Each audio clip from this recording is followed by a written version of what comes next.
Hey everybody, welcome back to Battle Ready Inc. So this week has been all about covering two of the hottest decks of the newest format for BT5, and this is going to close out the week with Purple Lilithmon Loop.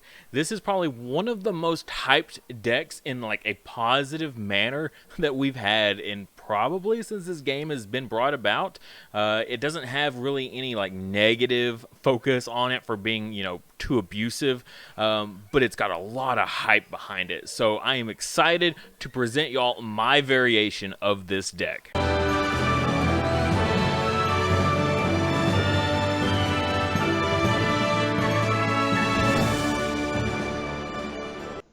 Also, check out our memory marker. This is going to be Yaomon, the baby form of Impmon, Beelzemon, Beelstarmon. This thing is super adorable. This is the final product of what it's going to look like. I know at the end of the month here, but make sure you check out the link in the description below for our Patreon. This is our Patreon reward for the month of July.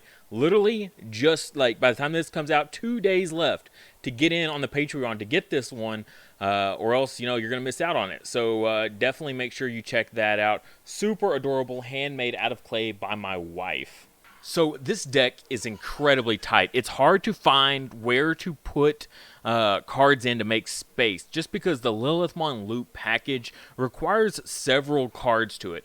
And because the combo requires several cards, the way I built this deck is to focus on draw power. Just absolute absurd draw power, as well as a bit of stall factor, because we also need to be filling up the trash to make our Lilithmon live. Lilithmon needs 10 cards in trash, so it's important to get some good draws as well as some good discards, and being able to pick what you want to discard to make cards like Zwart more viable. And when we get to that, we'll cover more in depth on what I mean by that.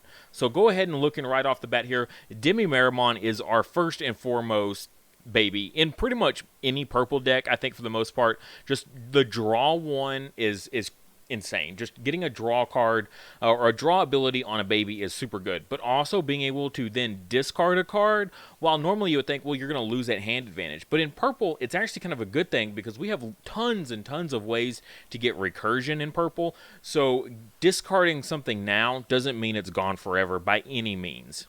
But we do have a fifth egg in here, just because purple is typically a slow deck. Most of their strategies are a little slow to build upon, and then they start really popping off about mid-game. Their early game can be a little bit slower than most other decks. So I do have the fifth egg in here, just because, one, Demimeramon, you want to get as many of those guys onto the battlefield and dying basically as fast as possible. The Digivolve, the rookie, facilitates a draw, as well as it dying facilitates more draw. So cycling through our rookies as fast as possible is important. So we need a fifth egg. You can kind of really leave this open to whichever egg benefits you most, or what you think would go in here best. I went with the Jaomon here just because, again, we fill up our trash pretty quickly in this deck.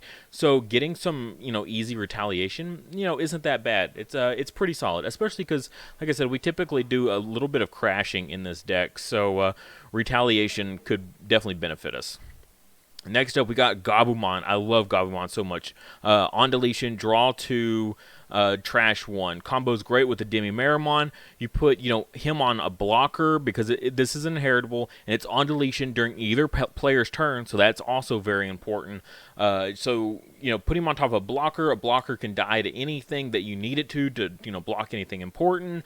Green OTK, Shoutmon OTK, any of that kind of stuff. It's sacrificing a blocker to those swings is pretty normal in what you do. So Gabumon goes great with all those, as well as if you want to go the Devimon route for a level 4, having him underneath Devimon with that retaliation, that also is a pretty good combination. Now, we do need some on-play cards, right? If you want to go with a vanilla for that 2-play cost, 0-cost evolution, this is probably a good spot to fit it in. But I just like the Labramon, just that on play, draw 1, trash 1. Labramon's so good for that.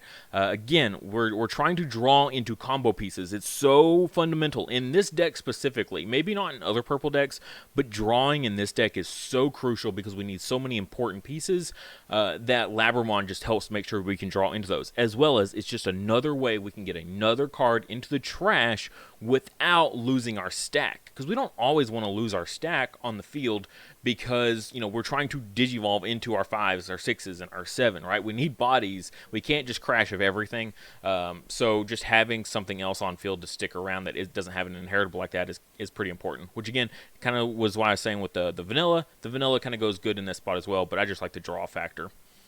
Next, we are playing the Guilmon, and this is also kind of a flex spot in this deck. I think it's really dependent on what your other mega is. In this, I decided to go with the Chaos Gallantmon, and we'll discuss more of that when we get there.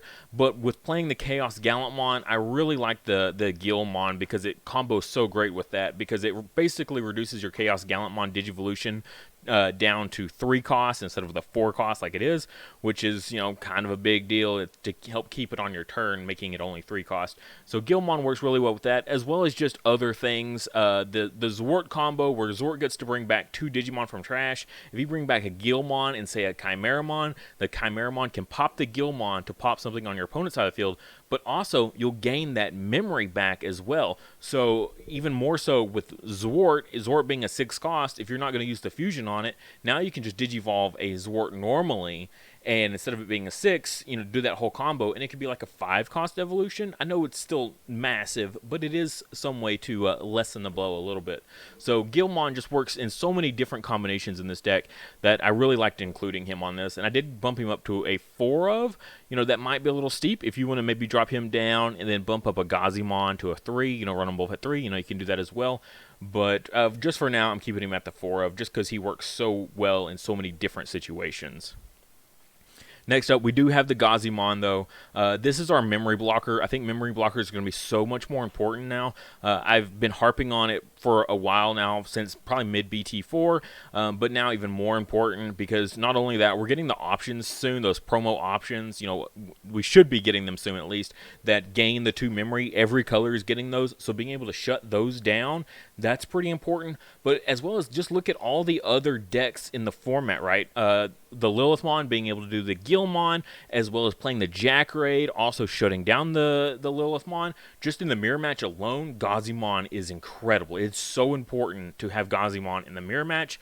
But not only that, but look at Yellow. Yellow has Blinding Ray. They have Patamon, right? Those are all super big, important cards that can just shut your opponent down from being able to do crazy good combos. I mean, put them at 1 and they Blinding Ray, put themselves up to 3, and then they go into a Nightmon and start swinging with the Nightmon. Being able to stop Blinding Ray is incredibly important.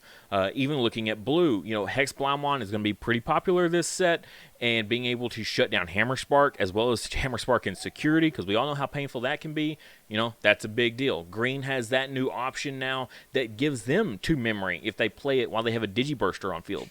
Tons of memory gaining going on, and Gazimon is going to be so important. That's why I said if you want to bump him up to 3 and something else down to 3, that might be something you might consider. Next up, we've got our blockers here, and I did go with both blockers, okay? I know some people might think this is a little overkill, but it is kind of a slow deck in the beginning. And because it's a slow deck, we need to have ways to stall your opponent. Now, you could bump these down, you even take one out and put something else in place of it, but I think you either need some removal, some good removal of your opponent's Digimon, or you need a lot of blockers to slow them down just while you're building up your trash, getting into your stack to really start doing your loop. And until then, you need a stall. And I like the Devimon. We got our 1 cost evolution blocker, which is a great turn 1 opening play, putting your opponent at 1 memory turn 1. It's way more powerful than a lot of other things. Then you probably even consider, because that's they're going to go evolve into their rookie and then into their level 4. And now they can also go right into a level 5. If you give them 2 memory, you know, they can very easily get up into a level 5, just that much easier. So that's why I really love the Devimon for that. But the DP difference, it kind of does matter now. Again, looking at Yellow, it is probably going to be the most popular and played deck of the format.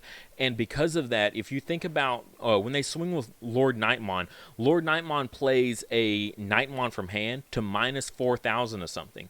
And then if they have a Pikmon underneath that Lord Nightmon, that's another minus 1,000. That's minus 5,000. That instantly kills a Devimon. Even if they don't Lord Nightmon, or they don't Nightmon you, if they say they're playing War Growlmon and they use his Digiburst to lower you by 4,000 and then swing. You know, there's multiple ways that they can get 5,000 off very easily. But 6,000 is just a tiny bit more difficult. So I really like the Vilemon just because of that. And again, we're just really doubling up on the blockers. If you don't want to go this route on the multiple blockers, okay. If there's another way that you might consider that's more viable than this, definitely put in the comments and let me know, because I'm always open to, you know, change my ideas for future decks that I play, and I always appreciate good feedback. And then next up, this is my super big flex spot, right? I've got 3 different Digimon here listed out that you can go with. We've got the Devimon, which I already discussed. It's a great crasher, right? You got the Retaliation, and I'm not playing other removal cards. You know, I'm not playing any Trump Sword just because I couldn't fit it in the deck. Because of the Lilithmon loop package, you know, you need the Tamer, the white Tamer, to be able to play the white option, then to go into the level 7, you know, and you need the Jack Raids to use with the Lilithmon. You know, all these cards really fill out all of our used to be purple, just kind of flex spots of whatever, you know, whatever fit your fancy.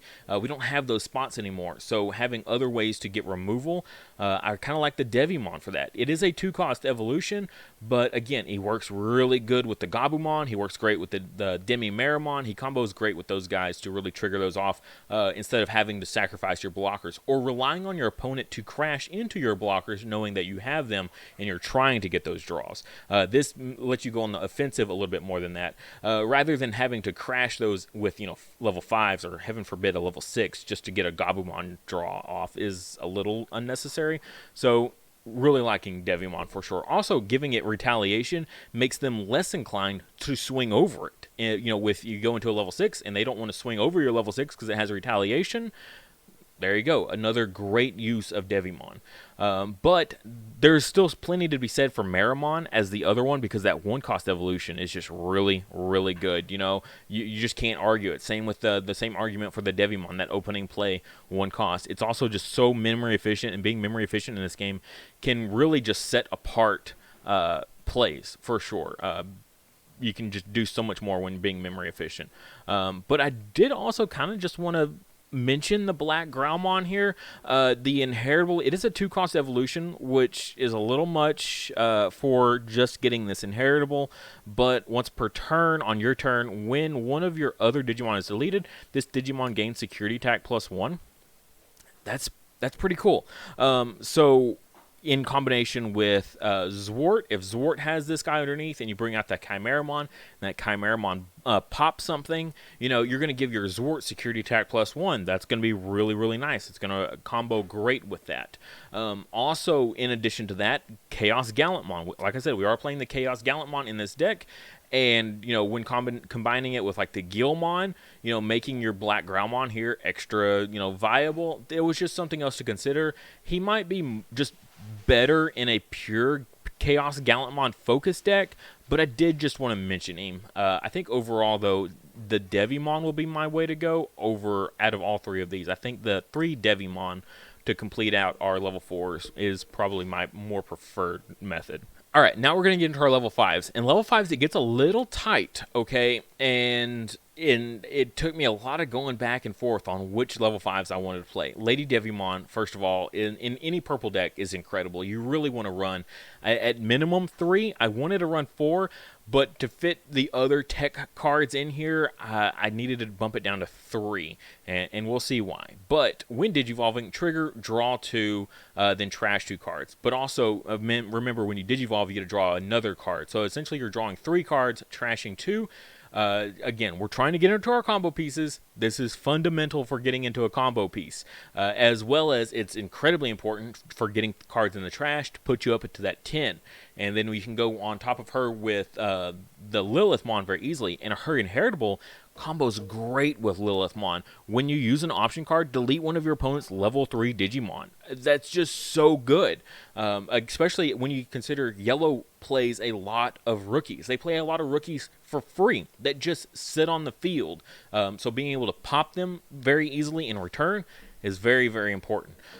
So things like Jack Raid, as well as your Fusion card, all of those are going to make LadyDevimon live. If you watched this week's match, you know, that came up. The LadyDevimon getting the free pops with your option cards. Very, very good now, particularly in this deck. All right, and next, this is why we see why I only played the 3 LadyDevimon. And a lot of people probably won't agree with this, but just hear me out, okay? Just hear me out on this. I wanted the 2 Chimeramon because I like the chance of getting into it every game. I just want to draw into a single copy of it to trash on a discard, right? So that way it's going to be live for my Zwart. And that's the most important part. I don't really want to play this card for 7. In earlier formats that were a bit slower, you could get away with playing a Chimeramon for 7 to get that pop. Now, playing a Chimeramon in this game is, for that 7 cost, for only getting a 5 on field, is a little more sketchy. But again, playing it for free, very important. At a 1 copy, I don't feel like I'm going to draw into it enough. Even with the insane draw power that this deck has, I don't think I'm going to draw into it enough. So I went ahead and bumped it up to the 2, which means I dropped each of my other level 5s down 1. And there are the other way was I debated playing Black War Groundmon at 2 copies and then LadyDevimon at 4 copies. That is another ratio that I did heavily consider. I still probably won't decide, and I'll probably constantly change my mind on that ratio. But I like the Black War Groundmon with this deck, particularly because what we saw a lot of is you want to Digivolve in the raising area sometimes, and if you Digivolve LadyDevimon in the raising area, you don't get her when Digivolving effect, and that's huge. That is absolutely huge. If you're playing against yellow, I think the Black War Groundmon is very, very good because of that. Because you can't risk leaving it out in the open area. At 7,000 DP, that is only 2 4K drops from taking it out. Depending on their build, even if they're playing Slash Angemon can just pop any of your level 5s by itself. That's also terrifying. So being able to protect this for 1 more turn until you can get your evolution on top of it, that's big. So, but its main effect here is pretty nice. So you Digiburst 3, so you get rid of all of its inheritables from Egg all the way up, and you get to play a rookie on field, right? You don't get any on-play effects. So we got to look at our other stuff, and I love being able to bring out the Gilmon or the Gazimon to just get more value out of Gazimon. You know, if you had him on field and he died, your opponent killed him. You know, however, 2 -1000s, that'll kill him. Being able to bring back, that's a big deal. Being able to bring back a Gilmon right before you then Digivolve your Chaos Gallantmon, because you have no other way of getting, that combo off. It's a little difficult. I'm not going to exaggerate. It is a little difficult to have Gilmon and then go into the Chaos Gallantmon. Having all that on field, that perfect setup, can be a bit of a struggle. So Black War Groundmon being able to ensure that you can get that baby back on field to go with Chaos Gallantmon, that's just so incredibly important. Especially if this is your only Digimon on field and you have nothing else that Chaos Gallantmon can pop anyways, it just helps facilitate him so much more. So important. Also, his inheritable is just really nice. When attacking once per turn, you may delete one of your other Digimon to unsuspend this Digimon. So we just get multiple swings out, whether you want to go Chaos Gallantmon swinging or Lilithmon swinging or even Zwart swinging. He's going to help anything. Any of our level 6 or higher, his inheritable will work with, and that's just really good, especially because Zwart's going to bring back things on your field. So you Digivolve into Zwart. Zwart brings back 2 Digimon onto the field. You swing with that Zwart, and then you use his ability, or return to level 6 to hand, then use the Black War Groundmon to pop something on your field that you couldn't pop, that you kind of maybe wanted to pop. It works so great with this deck. So that's why the ratios are like they are. Everything felt so important. Black War Groundmon Digivolve in raising area. Chimeramon to bring back with Zwart. So we want to keep the numbers low because he's a little bit less useful aside from that combo. And then the LadyDevimon just drawing into your combo pieces and filling up your trash. Just the level 5s felt so good. All of them feel so good, so powerful. All right, now we're going to look at, of course, the main focus of the deck is going to be Lilithmon. I do have it maxed out at 4 copies because it is incredibly crucial that we get into this. It is so important that we can just start looping our Jack raids. And then if you've seen the match from this week, it was just nuts. The amount of memory they gained back. Once they got 20 cards in trash, they were getting 6 memory every turn. Okay? sometimes multiple times, because they would play them and then go do the Zwart combo and then the loop and then get the same 2 Jack Raids back, play them again on the new Lilithmon that got digivolved. That's 6 more memory. Oh my god, off of 2 cards. Yeah, so Lilithmon just being able to do that, whether you're doing the loop or not, is just incredibly powerful. So she is just, incredibly awesome for this deck. 3 cost evolution, that's not a big deal. Assuming, you're trying to make sure you're staying into your, keeping it on your turn. Whereas the level 4 of Chaos Gallantmon that we're going to talk about now is a little more steep, and you really want to try to get that Guilmon combination off so that way you can keep it on your turn. But I struggled a lot with trying to figure out what secondary mega I wanted. I tried Anubismon, but Anubismon just never really felt like it worked on its own. It wasn't doing enough. It didn't combine with the rest of the deck all that much. It just never really popped off. Getting 1 rookie back, what does that do for anything else? It doesn't. Okay, it just didn't do much else. And Chaos Gallantmon being able to give me some control aspect, that's really powerful. Also, just this effect is just every turn, your turn, once per turn, when one of your other Digimon is deleted. Doesn't matter what level it is. If one of your other Digimon is deleted, you may play a level 3 card from your trash. That's good. You can just keep recycling that ability over and over every turn. So yeah, and he even pops it himself. So that's what's so crazy, is that first turn he digivolves, you can immediately use this because of his own effect triggering himself. That's so cool. So Chaos Gallantmon, I put him at a 2 of as our secondary mega. And this last bit, this is what makes the deck so tight. Okay, is trying to figure out what to fit in this. If you notice, we're at 52 of 50 cards right now. We have to find somewhere to cut. And this is kind of a spot I was looking at. The Zwart, Zwart feels really powerful. Even without the combo, Zwart is crazy good. 6 cost evolution is steep, but being able to bring back 2 level 5s, that's just insane. That is so strong. Just 2 level 5s instantly, just when digivolving. Also, when attacking, you may return 1 level 6 card from this card's devolution to your hand and delete one of your opponent's unsuspended Digimon with a play cost of 12 or less. How many times you just got your opponent has that level 5 sitting there, waiting to go into that mega on the following turn? Zwart just clears it off the field. And being able to use the fusion here to make his Digivolution cost 0 is so good. But to play the fusion, we need a white card on field. So White Tamer is probably the most ideal because you don't want to have to rely on having another Zwart already on field. So White Tamer for sure. I went with Takumi because, again, we're trying to get into our combo pieces as fast as possible. If I get an early game Takumi, awesome. I just get all that extra draw power because of his effect. I can just get double the draws on all of my, at least 1 evolution per turn. That's a lot of cards. That's a lot of draw power. That helps ensure that we're going to get into our combo pieces. I think at a 3 of feels very, very good. I don't want to go less on that because then it makes getting our combo off way more difficult if I can't play the fusion at all. It's more important to have more Takumis than it is to have of the evolution cards, okay? Also, his other effect is just really awesome. All turns, all level 3 Digimon gain when attacking, lose 1 memory.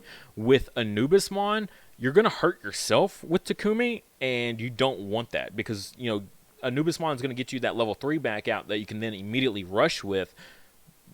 If you got Takumi on field because you need Takumi to play the fusion, that's not going to feel very good. So in this particular loop deck where we're relying on the fusion card here, I don't want to run Anubismon for just that reason on top of the other reasons that we already went over. So yeah, Takumi's just really cool. 2 play costs, so cheap to get just extra draws for the rest of the game. Also shuts down Rookie Rush. Not completely, but it does hurt them enough that it's going to slow down their tempo, and I think that's pretty important, is to at least slow down Rookie Rush a little bit, and this guy is going to definitely do that to help with your slower deck. Then we got the Jack Raids here, which is very important for the combo. It's a 0 cost, so once you get that 10 cards in your trash, your Lilithmon is live, and that's very important to make your Lilithmon live as soon as possible.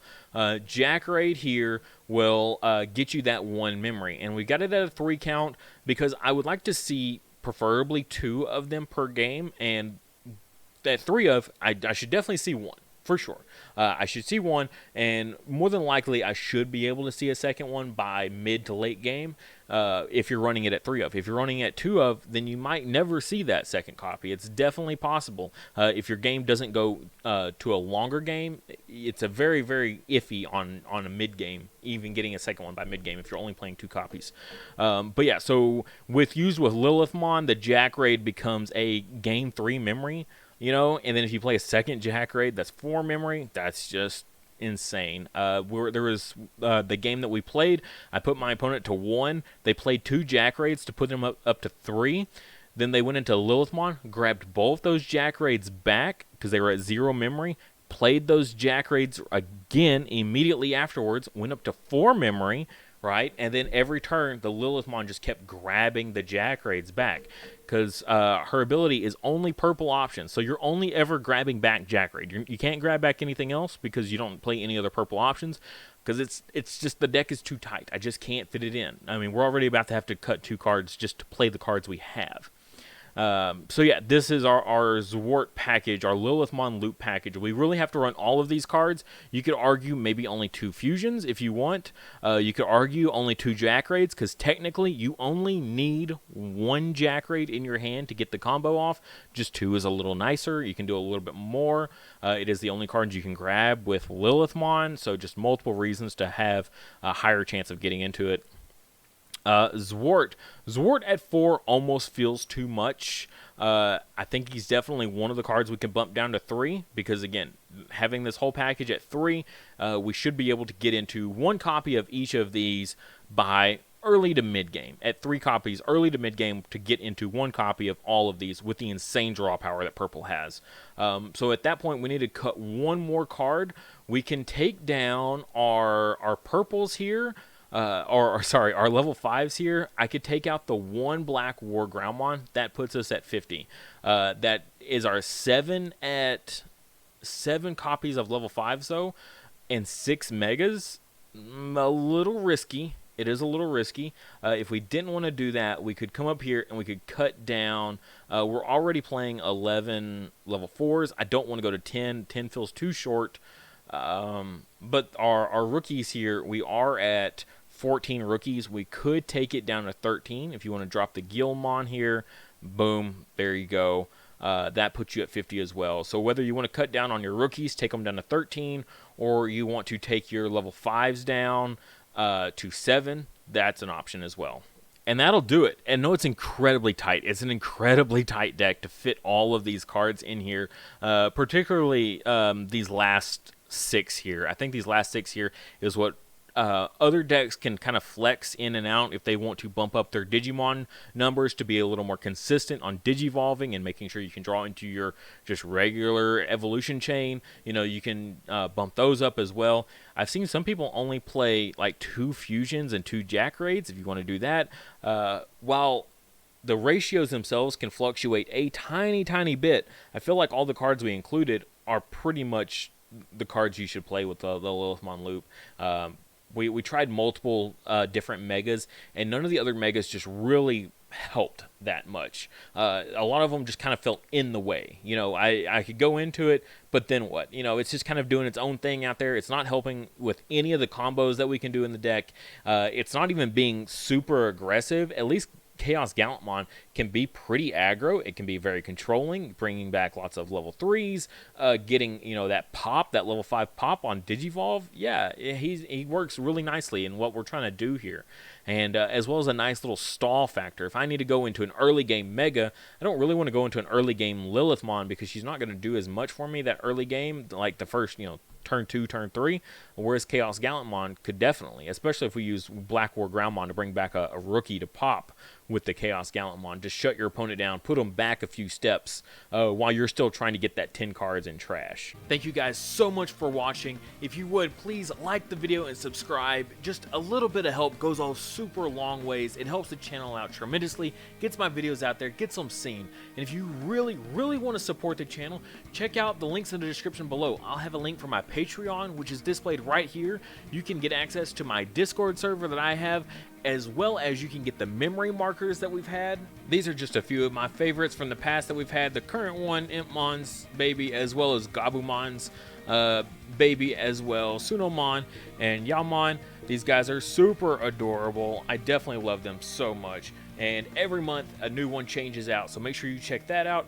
As well as we have our new playmats. This is why I recreated this video. It's because our playmats are here finally, and they are super cool. I alternate between the black and white every single month for whoever wants to support this tier, as well as I have a tier just higher than that, so that way you don't also have to lose out on a memory marker. You can get both the memory marker and the playmat just in case you want both.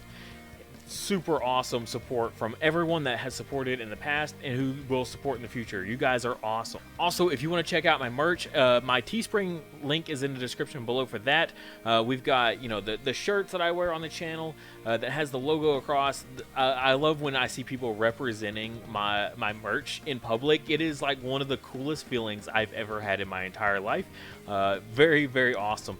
As well as phone cases for you people that love Digimon like so much like I do. A friend of mine custom made all these to fit these specific phone cases themselves, so the prices are a little bit higher just because I have to pay her back, as well as make a little tiny bit of profit because of how much unfortunately they take for their cut for Teespring. But like I said, if you can't do any of that, please just like the video and subscribe to the channel. Every time we hit a new mile marker for subscriptions, I give out free merch of all different types. 2000K, I think we're doing one of the playmat giveaways, so definitely be subscribed and ready for when that comes.